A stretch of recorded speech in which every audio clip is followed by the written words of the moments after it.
So here's how to complete a note in the note card service.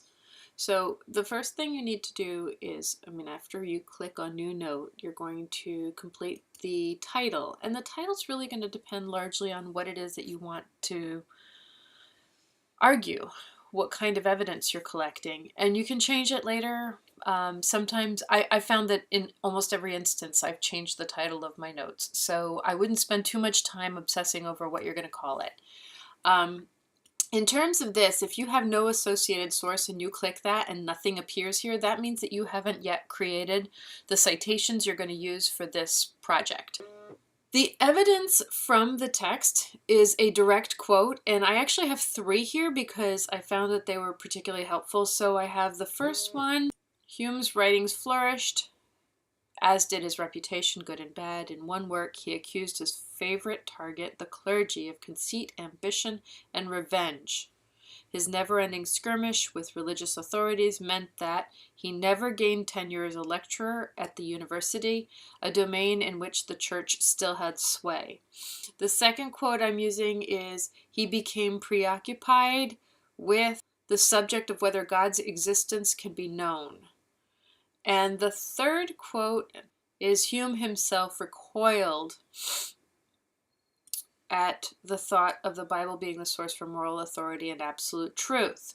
So those were the most telling explanations of why he might have been an ideological activist. Clearly he was a controversial figure according to this article, and those, I think, are the most salient quotes that illustrate that. So the next thing that we need to do is we need to paraphrase the overarching objective of this article. And it's basically, I described it as a biographical essay that paints David Hume as a controversial religious skeptic. Now, the comments, this is really the critical part of your entire note card. This is where you explain the relationship between your source, your brain, and your project.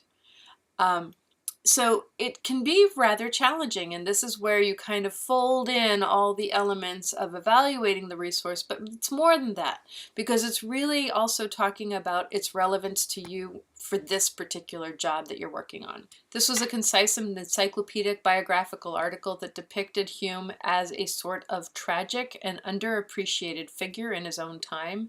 In fairly stark terms, it describes Hume's adversarial relationship with the church and the ferocity of his rejection of religion and the Bible.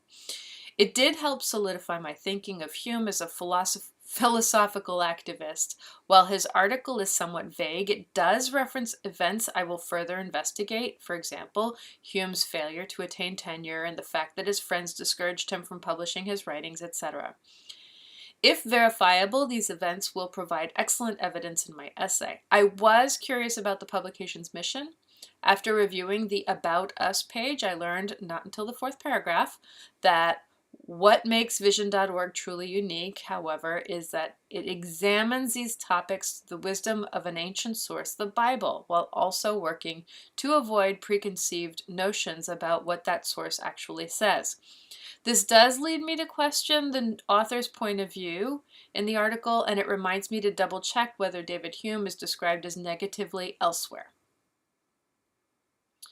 So that is evaluative.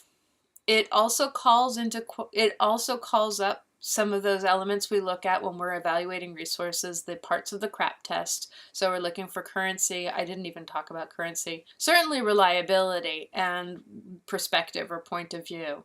The rest of this is pretty simple. Identifier is either a page number for a print book or the URL for a website. If we look under Organize, you'll see that you can choose a group. I don't have a group here because it's my first resource that I'm citing. You can add tags and you can color coordinate it, and then you can save your note.